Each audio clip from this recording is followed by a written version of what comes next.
Alrighty guys, we are back on the Panigale 1199S.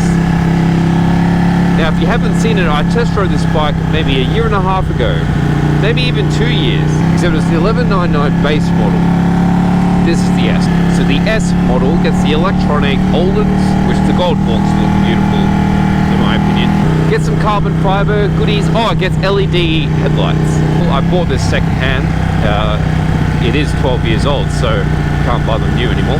But this one had very, very low kilometers. I think 5,400. Pretty good for 12 years. But, you know, I was assured that it was looked after, which I'm sure it was, like the servicing receipts. But it needed a new battery and a new starter motor, which I wasn't aware of when I bought the bike. Found that out the hard way when it broke down about 3 hours from my house. So why did I get a Ducati?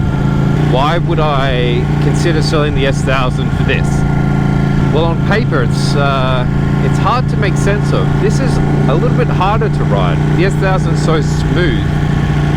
It's like you could be half asleep and it rides itself almost. It's such an easy bike to ride.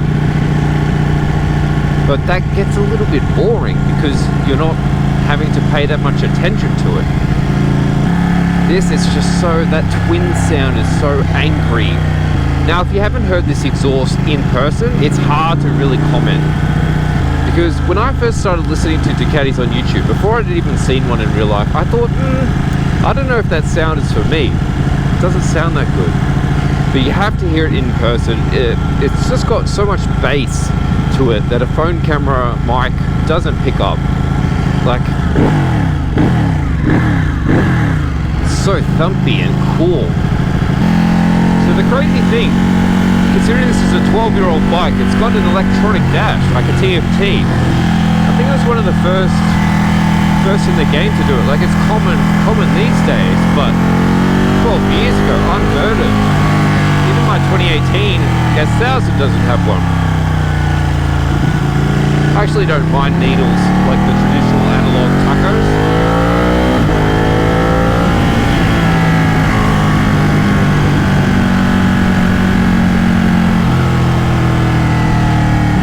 But when I was looking, I wanted a Ducati just because of the excitement, how it makes me feel. I just feel excited when I look at it, when I'm planning on going out on a ride, and it's really excited to ride it. The one thing I have to say I prefer about the S1000 is coming into like low speed corners. The fueling down low on the Panigale is very rough, which I believe the 1299 corrected. But you've got to be quite careful on the throttle at low speeds.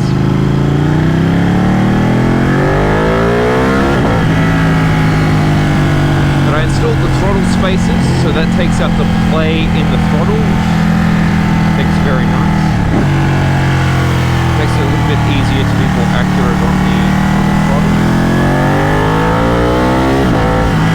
This cyclist is flying. How fast is this man going? Like 70k an hour. That's crazy.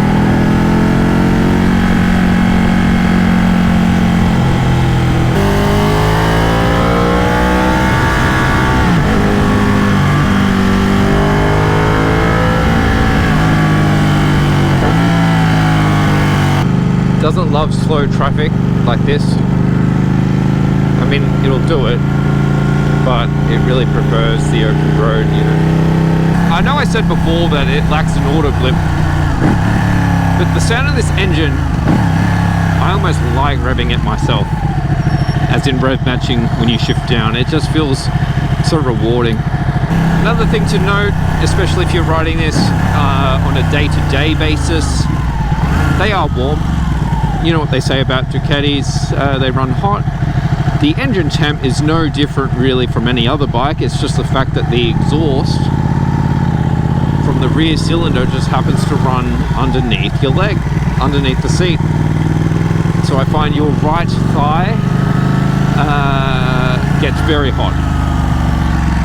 You don't really notice it under 20 degrees, as in ambient temperature outside, 20 degrees Celsius, it's not that bad. It's actually even quite nice on a cold winter's ride.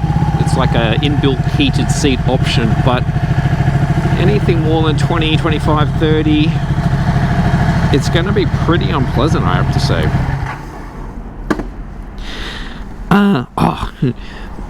That's one thing to note while I'm at the servo.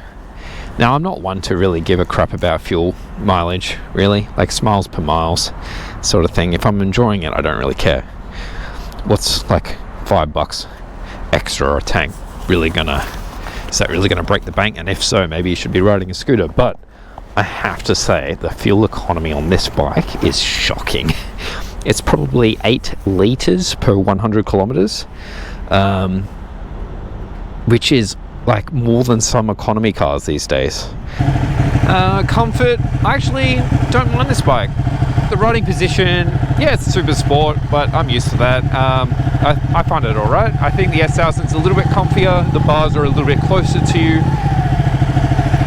But I miss cruise control, really. It sounds like a gimmick, but in Melbourne, the twisty roads are all about 2 hours away on the highway. So 2 hours in a straight line, just holding your wrist steady. Yeah, every now and again I want to take it off. So that's where I really like cruise control. Finally, Ducati is smart and they've made it an option on the V4, the new V4, which I don't really like the look of, to be honest, but at least it's got an option for cruise control. So it's catching up to S1000 finally.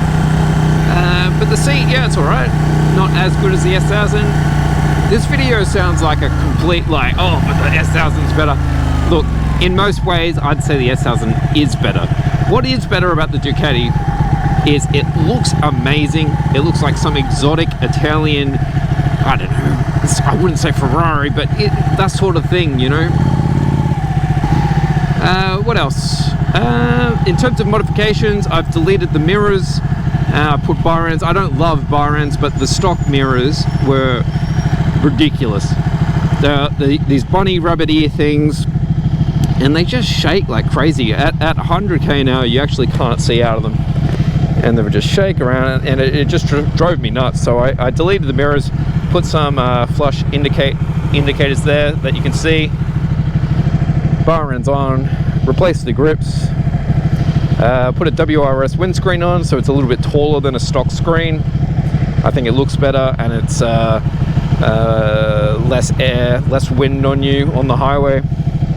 Got these little brake reservoir covers to cover the pee sample. It looks like a urine sample cup, you know, below here.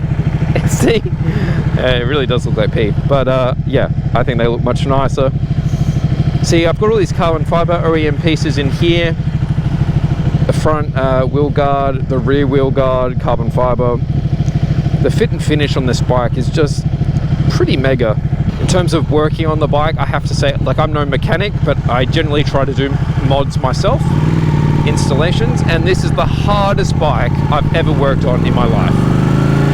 Like, I've owned quite a few bikes, I've helped friends with different brands of bikes, and this is the hardest bike to work on. You would think changing a windscreen would be a matter of just taking out 4 bolts, out, in. That's what the S1000 was like. Literally a 5-minute job to change a windscreen on an S1000. So I assumed it would be very similar on a Panigale, and no sir. No sir. So it turns out the screws at the bottom of the windscreen, when you undo them, if you don't have some sort of tool to grab them, what would you call it? Like a grommet behind the screw, behind the fairing that it screws into. If you don't catch that, it falls into the nose fairing, and there's no way to get it out except for taking the entire nose fairing off the bike. It's ridiculous. Which means you've got to take all these fairings off to get to it. So what should be a 5-minute job turns into a 6-hour job. And eventually, like, I was trying to do it with some mates, and the last screw needed to take the fairing off was stripped. We couldn't get it. So I had to ride to the dealership with no windscreen on for them to help me out and fix it. It was cooked. Now that can just be my incompetence, sure, but I mean, I've done that sort of jobs on other brands of bikes, no issue. Other things, I've got a carbon fiber exhaust heat shield that's under the seat. I've got it OEM ready to go. But I asked the dealer, how much is it to install? And he's like, easy 3 hours labor. Because they got to take the tank off to get access to this little plastic shield. It's ridiculous. Reliability wise, I heard horror stories about the Ducati. And, you know, I take them with a grain of salt, because with any manufacturer you can find horror stories. But I always suspected that Ducati would be a little bit worse. And I was prepared for that, but I wasn't prepared for how much worse. So for example, I was in Marysville, which is a 3-hour ride out of the city. That's where the good twisties are. And my bike, it just broke down. It turned off mid-corner in the twisties. Just shut off, no idea why. It was as if I ran out of fuel, which is what I originally thought.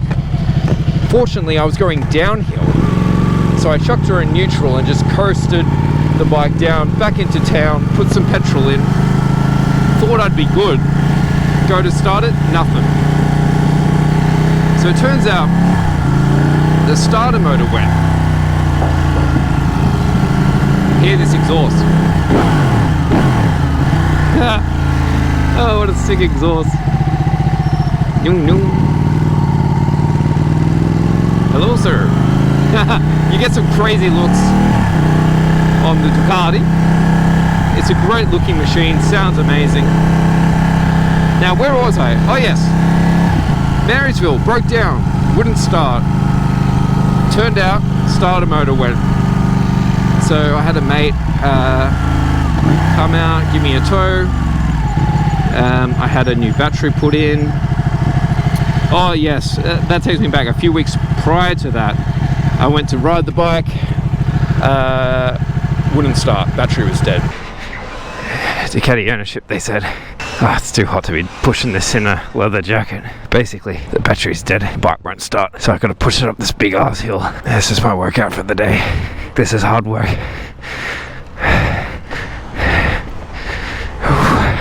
Come on. Fuck.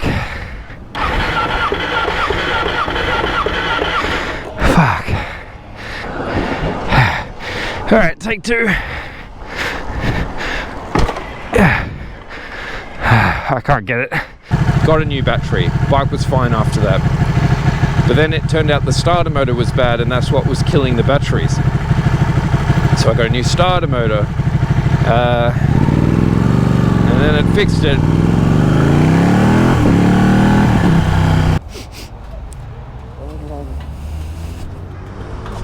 I wonder what this is. Oh, dude. It's a bit of loose oil residue there. I think this bolt here that threads through, there's a bolt behind it. I'm pretty sure that should be tight against the clutch cover. It's the same bolt. Down there, that should be tight. And it's flicking some oil up here. Anyway, so it's been a bit of a headache, but it's running beautifully now. Starts fine.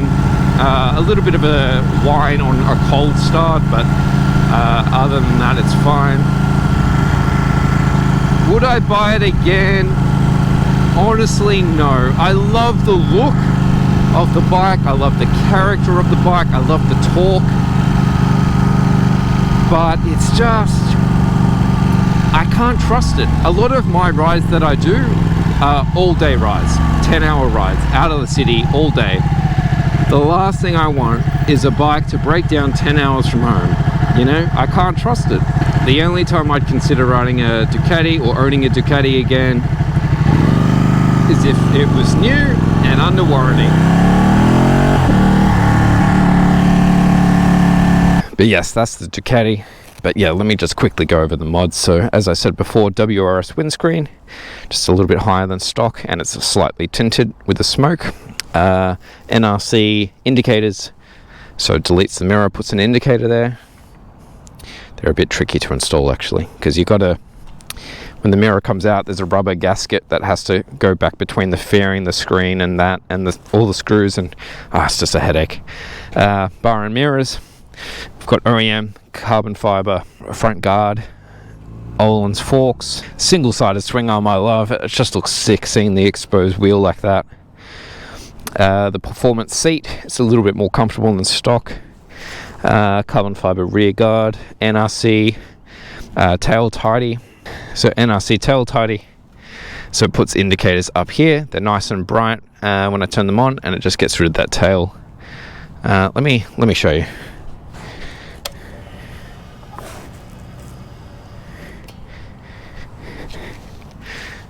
What the hell? What the hell? Yeah, so you can see the lights there. It's quite nice. I love the tail lights on the Ducati. They just look mint. I don't know why other manufacturers can't make a good tail light.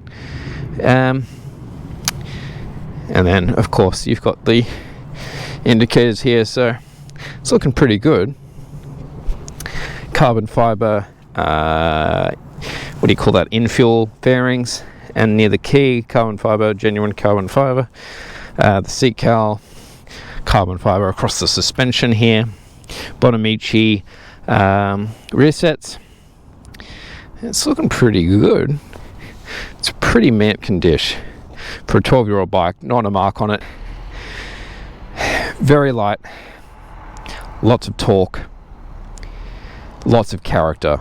Looks amazing. I think this is one of the best designed bikes. Like, look at it. It's just beautiful. Needs a bit of a wash. So nice. Forged wheels. Massachini forged wheels. It's a machine, man. Honestly, is a machine. I can't believe I own this. It's just a bit finicky to ride. It's okay. So if S1000RR is the easiest bike, easiest leader bike to ride, I'd say this is one of the hardest. Alrighty, folks. This might be the very last time I ride the 1199 Panigale S. I've owned this bike close to eight or 9 months. And I'm just wanting to sell it, to be honest. It's a very fun bike when you're up in the twisties, but around town it's not it. Not that I ever expected it would be. At the moment I have two bikes. I've got an S1000 and a Panigale. And to be honest, I just don't have the time really to ride both. I do love the sound of it. It's so aggressive. The downshift, bro. It's a bit of an animal.